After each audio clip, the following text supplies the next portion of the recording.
मैं Bhushan Jindal, neurotherapy expert. प्रिय दर्शकों, अपने YouTube चैनल पे मैं आप सभी का हार्दिक स्वागत करता हूं।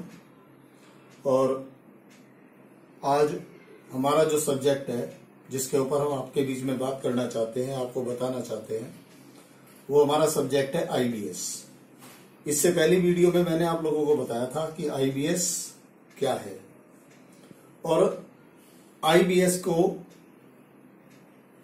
जो शरीर में IBS बनता है, उसके क्या क्या कारण होते हैं और हम कैसे पहचान करें कि हमारे शरीर में इस समय IBS है। IBS से हमारे शरीर के किन किन अंगों पे क्या प्रभाव पड़ता है, उसके बारे में भी हमने शॉर्ट में आपको बताया था। और एक हल्का सा जो एक आयुर्वेदिक या परिवार में रह के आप ट्रीटमेंट कर सकते हो, उस तरह का भी मैंने एक दो पॉइंट्स आप लोगों को बताए थे। साथ साथ मैंने आपसे ये कहा था कि IBS का जो न्यूरोथेरेपी ट्रीटमेंट है, उसके बारे में हम आपको अगली वीडियो में बताएंगे, जो मैं आज बताने जा रहा हूं। तो सबसे पहले IBS का जो न्यूरोथेरेपी ट्रीटमेंट है, इसके बारे में बताने से पहले मैं चाहूंगा कि हमें ये जानकारी होनी चाहिए कि न्यूरोथेरेपी ट्रीटमेंट क्या है। क्योंकि जब तक हमें ये ना पता हो कि न्यूरोथेरेपी ट्रीटमेंट क्या है, तो हम यदि ट्रीटमेंट आपको बता भी देते हैं तो उसका कोई बेनिफिट नहीं होता। तो सबसे पहले हम जानना चाहेंगे कि न्यूरोथेरेपी जो ट्रीटमेंट है वो क्या है। आइए जाने न्यूरोथेरेपी ट्रीटमेंट इज व्हाट। देखिए, समझिए, हमारी बॉडी में जो मेन कार्य है वो हार्मोन्स का, एंजाइम्स का और जो केमिकल बनते हैं उन सब का है। अब जो हमारे शरीर में केमिकल बनना बंद हो गया, हार्मोन बनना बंद हो गया, ये सब जो कारण बनते हैं, उनके कारण हम जो भोजन लेते हैं वो सही से डाइजेस्ट नहीं हो पाता। या उसे दूसरे रूप में कहिए कि जो हमने भोजन लिया वो UDF के रूप में, अनडाइजेस्टेड फूड इन स्टूल, हमारे स्टूल से बाहर आ गया, शरीर से बाहर निकल गया।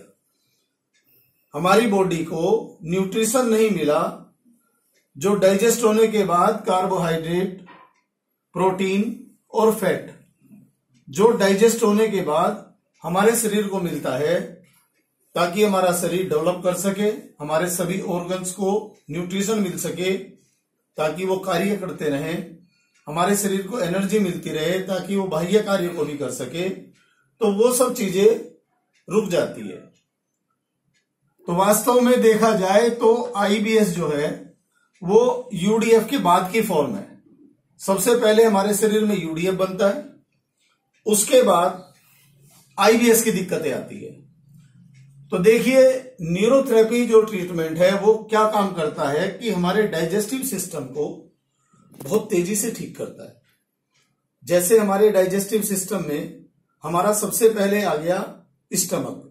स्टमक में हाइड्रोक्लोरिक एसिड बनता है और वहां पर प्रोटीन का जो पाचन होगा वो केवल तब होगा, या पेप्सिनोजन तब बनेगा, पेप्सिनोजन से पेप्सिन तब बनेगा जब जो एसिड है उसका जो pH वैल्यू हो वो <3 हो। उस समय वो सही कार्य करेगा। ऐसे ही जब डियोडिनम में जाता है तो वहां पर उसकी नेचर, चूंकि एसिड है, तो वहां पर हार्मोन्स निकलता है, कोलेसिस्टोकाइनिन और सिक्रेटिन। वो उसको एल्कलाइन बनाता है गॉल ब्लैडर और पेनक्रियाज की सहायता से। तो ऐसे करके क्या हुआ कि न्यूरोथेरेपी ट्रीटमेंट जो हम देंगे वो हमारे इन सब चीजों पे काम करेगा, जिसकी कारण से हमें UDF की जो शिकायत हो रही है वो खत्म हो जाए। इस तरह से हमारा ये न्यूरोथेरेपी वर्क करता है। अब प्रश्न आता है कि जो हमारा न्यूरोथेरेपी ट्रीटमेंट है वो हमारा IBS के ऊपर कंट्रोल करता है या नहीं करता। देखिए, मैं आप लोगों को बहुत अच्छे तरीके से बता दूं कि हमारे जो गुरुदेव थे जिन्होंने इस न्यूरोथेरेपी का आविष्कार किया, वो डॉक्टर लाजपत राय मेहरा थे। उन्होंने इस IBS के ऊपर बहुत बारीकी से अध्ययन किया, हमारे पूरे डाइजेस्टिव सिस्टम को, उससे रिलेटेड जितने ऑर्गन्स हैं सभी पे बहुत अच्छी तरह से कार्य किया। और ईश्वर की कृपा ऐसी रही कि उन्होंने आईबीएस के ऊपर बहुत अच्छे तरह से कंट्रोल किया, बहुत अच्छे रिजल्ट्स दिए। तो अब जानिए कि हम जो न्यूरोथेरेपी ट्रीटमेंट देंगे आईबीएस के लिए, उसके लिए हमें क्या क्या इंस्ट्रक्शंस होनी चाहिए, ताकि हमें ये पता लगे कि आईबीएस जो हमें हुआ है शरीर में, उसमें हमारे शरीर के कौन कौन से अंग प्रभावित हुए हैं, या हमारे शरीर में कौन कौन से अंग प्रभावित हुए हैं जिसमें हार्मोन्स, एंजाइम्स और केमिकल्स या तो बनना बंद हो गए, या यदि वे समय से बन रहे हैं तो वे अपने टारगेट पे जाके काम नहीं कर रहे। क्योंकि मेन चीज क्या होती है, मान लीजिए हार्मोन बना लेकिन अपने टारगेट तक नहीं पहुंचा, तो क्या होगा, जो हार्मोन बना वो मिसयूज हो गया। मेन चीज है हार्मोन बना या एंजाइम बना, वो अपने टारगेट पे जाके काम करे। जैसे मैंने अभी बताया, कोलेसिस्टोकाइनिन और सिक्रेटिन जो बनता है डियोडिनम में बनता है, दोनों हार्मोन है। इनका काम है कि जो हमारे स्टमक से काइम आया है उसको एल्कलाइन नेचर दे, हैवी एल्कलाइन नेचर बनाए उसकी, ताकि आगे किसी भी तरह से जो मस्कुलर्स है, मसल्स है, उनको किसी तरह का कोई डैमेज ना हो।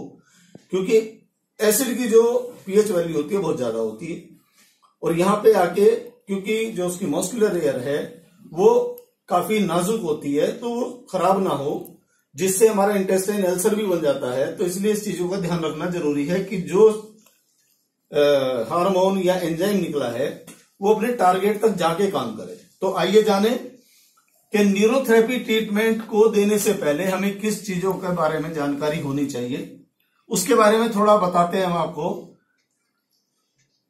आईबीएस जब आता है शरीर में, जब शरीर हमारा आईबीएस से इन्फेक्टेड हो जाता है, तो पाचन तंत्र के जो नर्व सिस्टम है, समझिए, पाचन तंत्र का जो नर्व सिस्टम है वो असामान्य हो जाता है, एबनॉर्मलिटी आ जाती है, वो सही से काम नहीं करेगा, या तो हाइपो हो जाएगा या हाइपर हो जाएगा। दूसरा, जो हमारे पाचन तंत्र में ब्लड का सर्कुलेशन है वो वहां पर बहुत ज्यादा कम हो जाता है, वहां तक ब्लड नहीं पहुंच पाता, जिससे दिक्कत क्या आती है कि जो हमारी इंटेस्टाइन है, क्योंकि ब्लड का सर्कुलेशन वहां नहीं पहुंचा, तो इस वजह से पाचन तंत्र को जब ब्लड सर्कुलेशन नहीं पहुंचेगा तो वहां क्या होगा, स्मॉल इंटेस्टाइन की जो मोटिलिटी होती है, जो फ्लक्चुएशंस होती है, जिसके कारण भोजन आगे बढ़ता रहता है, वो कम हो जाएगा। जिसके कारण क्या होगा, हार्मोन, एंजाइम या केमिकल्स जो वहां बन रहे हैं वो समय से नहीं निकलेंगे, और यदि समय से निकल भी गए तो वो अपने टारगेट तक नहीं पहुंचनेंगे। जिससे कारण क्या होगा, हमारे कार्बोहाइड्रेट्स का डाइजेशन नहीं होगा, फैट का डाइजेशन नहीं होगा, और प्रोटीन का डाइजेशन ये भी नहीं होगा। जिसकी वजह से क्या होगा कि जो काइम है वो समय पर डियोडिनम में नहीं पहुंच पाएगा। वो समय से डियोडिनम में नहीं पहुंचेगा, उसका मेन कारण क्या है कि इंटेस्टाइन की जो मोटिलिटी है वो कम हो गई। मतलब क्या हुआ कि जो काइम पहले से आया हुआ है डियोडिनम में, वो मोटिलिटी कम होने की वजह से आगे नहीं बढ़ पाया, ताकि आगे से और काइम आ सके। काइम तभी आएगा जब पहला काइम डाइजेस्ट होके आगे बढ़ेगा।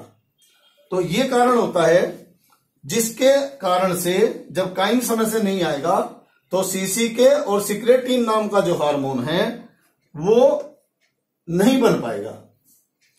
जब वो नहीं बन पाएगा तो पैनक्रियास, गॉल ब्लैडर, ये अपना जो काम है वो सही से नहीं कर पाएंगे, क्योंकि इनका काम है एल्कलाइन करने का। अब चूंकि उनको संदेश नहीं मिला, संदेश कौन देगा, हार्मोन। हार्मोन का काम क्या है, मैसेज देना, और जब मैसेज उन ऑर्गन्स को नहीं मिला तो वो अपना काम समय से नहीं कर पाएंगे। इसके साथ साथ क्या होगा, देखिए ये जो चीज है, ये मेन फंक्शन हमारा गॉल ब्लैडर और पैनक्रियाज, इस पे आप ध्यान कीजिए, यही हमारा रिलेटेड होता है कहीं से, किडनी से। अब चूंकि ये दोनों काम नहीं कर रहे, तो ऐसी कंडीशन में क्या होता है, पेशेंट को किडनी का स्टोन बन जाता है या गॉल ब्लैडर में स्टोन आ जाता है। उसका मेन कारण क्या है, सीसीके, सिक्रेटिन का मैसेज ना देना और गॉल ब्लैडर का बाइल ना छोड़ना। तो वही बाइल, जो बाइल उसने नहीं छोड़ा, जो स्टोर हुआ था लीवर ने बनाया, गॉल ब्लैडर में स्टोर हुआ, वो नहीं निकला, अधिक क्वांटिटी में हो गया, तो वो क्या हुआ, उसने एक स्टोन का रूप ले लिया। अब उसके साथ साथ क्या है, ये सब होने के कारण, ये जितना भी प्रोसीजर है, इस सब होने के कारण रेगुलर कॉन्स्टिपेशन होना। आईबीएस की स्थिति में पेशेंट को चूंकि कॉलन का जो पेरिस्टल्सिस मूवमेंट है वो भी उसमें या तो कम हो गया या ज्यादा हो गया, तो उस कंडीशन में क्या होगा, रेगुलर या तो कॉन्स्टिपेशन रहेगा या रेगुलर जो होगा उसको क्या होगा, डायरिया होगा, उसको दस्त लगते रहेंगे। उसके अलावा या कभी कभी ऐसी भी स्थिति आती है कि एक बार में कॉन्स्टिपेशन हो गया, थोड़ी देर बाद दस्त लग गए, फिर कॉन्स्टिपेशन बन गया। तो इस तरह से क्या होगा कि या तो कॉन्स्टिपेशन और डायरिया दोनों एक साथ दिखाई देंगे आपको। ऐसी कंडीशन में क्या होता है कि किस किस तरह के उसमें लक्षण आएंगे वो मैंने आपको पिछली वीडियो में बता दिया था।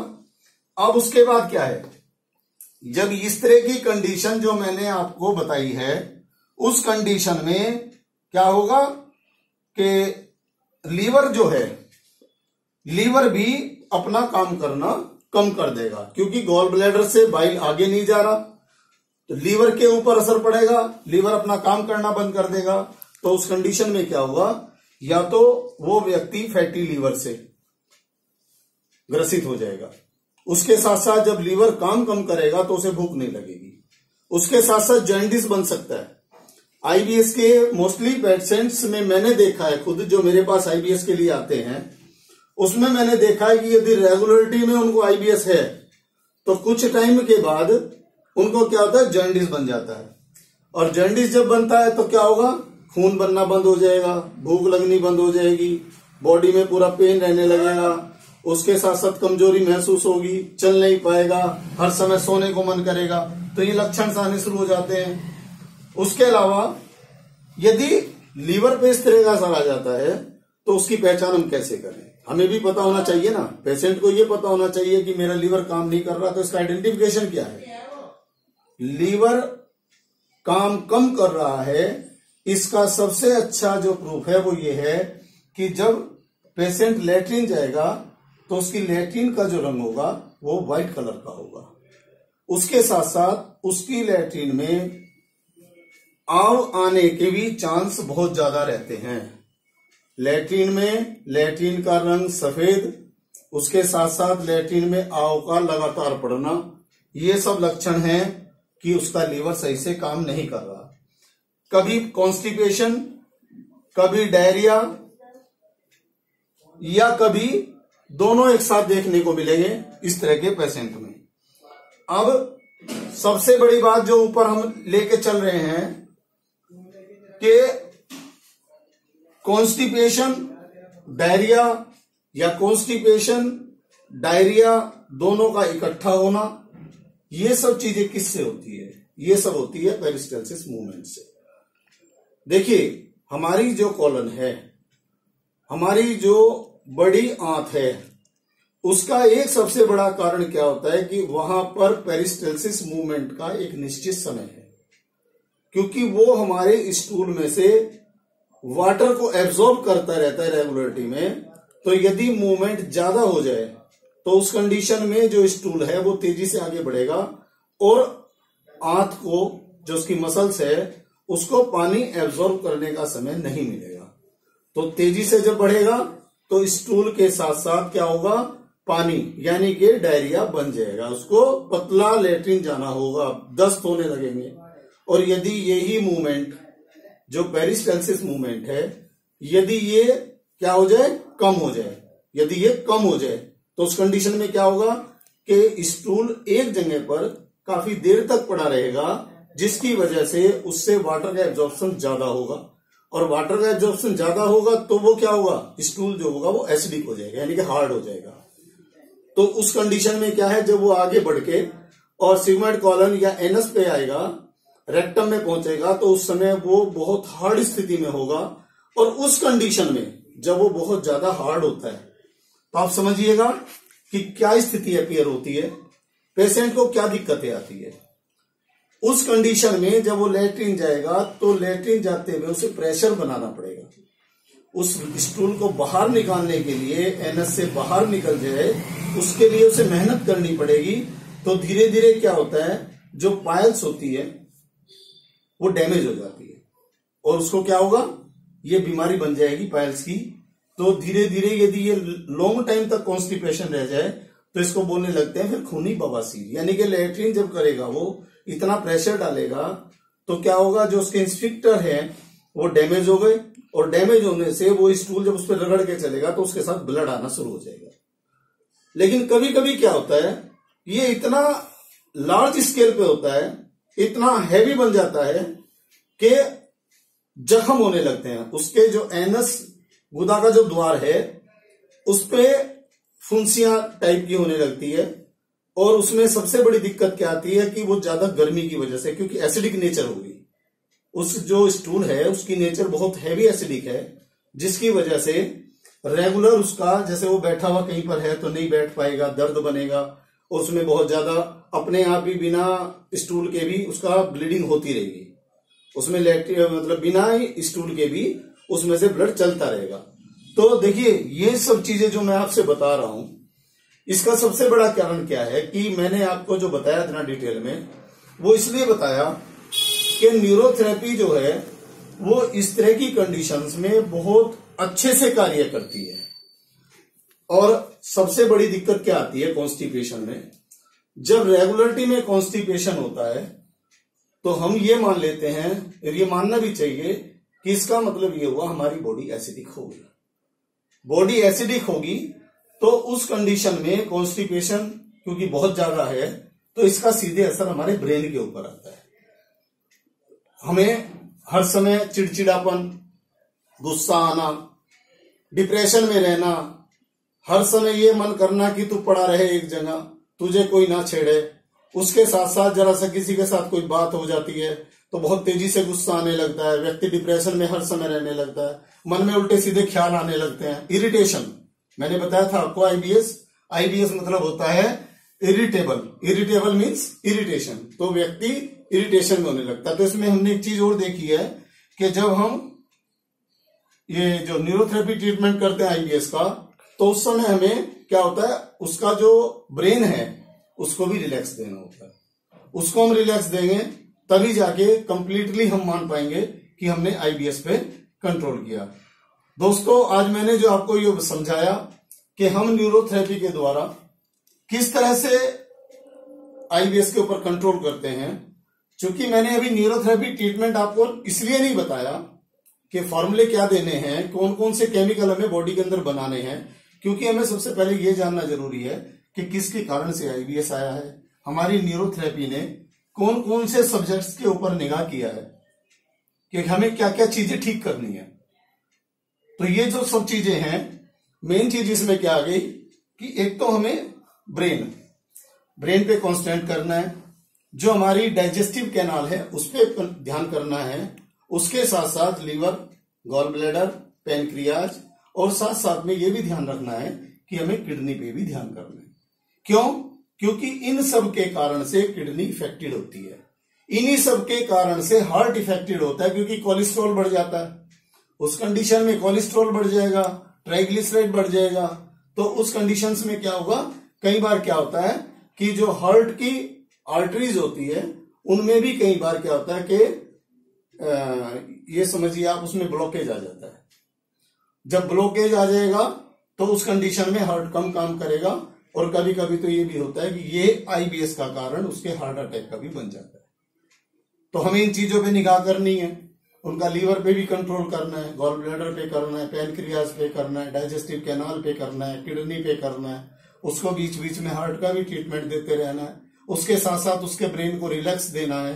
तो हमें ये सब करने के लिए, आईबीएस को खत्म करने के लिए इन सब चीजों पे ध्यान करना होगा। तो आज की वीडियो में मैंने ये बताया। इससे जो अगली हमारा ये आईबीएस के ऊपर जो लेसन हम दे रहे हैं वो थर्ड लेसन होगा कि हम न्यूरोथेरेपी ट्रीटमेंट क्या दें, कौन सा ट्रीटमेंट है न्यूरोथेरेपी में जो हम आईबीएस के ऊपर कंप्लीटली कंट्रोल कर सके और अपने पेशेंट को रोग मुक्त कर सके ताकि वह अपने जो पुराना उसका समय था, जो उसमें उसने अच्छा जीवन जिया है, बिना किसी बीमारी के जिया है, वही हम उसको वापस ला के दें। तो मेरा मकसद, हमारे गुरुजी का मकसद, हमारे न्यूरोथेरेपी का मकसद केवल यही है कि सर्वे भवन्तु सुखिनः, सर्वे सन्तु निरामया, सर्वे भद्राणि पश्यन्तु, मां कश्चित् दुख भाग भवेत्। मतलब खुद भी स्वस्थ रहो, औरों को भी स्वस्थ रखो, और मां भगवती, मां सरस्वती की कृपा आप सबके ऊपर बनी रहे, आप लोग स्वस्थ रहें। ऐसी मैं आप लोगों से, ईश्वर से कामना करता हूं कि आप सब स्वस्थ रहें। और ये जो मैंने टॉपिक आज दिया है, अगली वीडियो में जो हमारा टॉपिक होगा वो मैंने आपसे बताया कि हमारा न्यूरोथेरेपी ट्रीटमेंट आईबीएस के लिए क्या होगा और कौन कौन से केमिकल्स हम बनाएंगे, ताकि वो व्यक्ति आईबीएस से जब तक जिए, या ये कहो कि उसकी लाइफ आईबीएस से क्योर हो जाए, आईबीएस उसके लाइफ से हट जाए, किसी तरह का उसे डाइजेस्टिव प्रॉब्लम ना हो। और जब डाइजेस्टिव प्रॉब्लम नहीं होगी, आप समझिए, जिसका डाइजेस्टिव सिस्टम, समझिए जिसका डाइजेस्टिव सिस्टम, किडनी और लंग्स और हार्ट, ये चीज मेन है। जिनके ये सही हैं, डाइजेस्टिव सिस्टम, किडनी, लंग्स और हार्ट, आप ये मानिए वो व्यक्ति पूर्णतया निरोगी है। इसी शब्दों के साथ मैं अपनी वीडियो को आज यहां विराम दे रहा हूं। अगली वीडियो में फिर आपसे मिलेंगे। बहुत बहुत धन्यवाद मेरे सभी दर्शकों का। मेरे दर्शक जो YouTube चैनल पे हैं, मैं हमेशा उनका आभारी रहूंगा कि वो मेरी पूरी वीडियो देखते हैं और मुझे लाइक करते हैं, मेरे चैनल को सब्सक्राइब करते हैं। बहुत बहुत धन्यवाद। जय भारत माता, जय हिंद।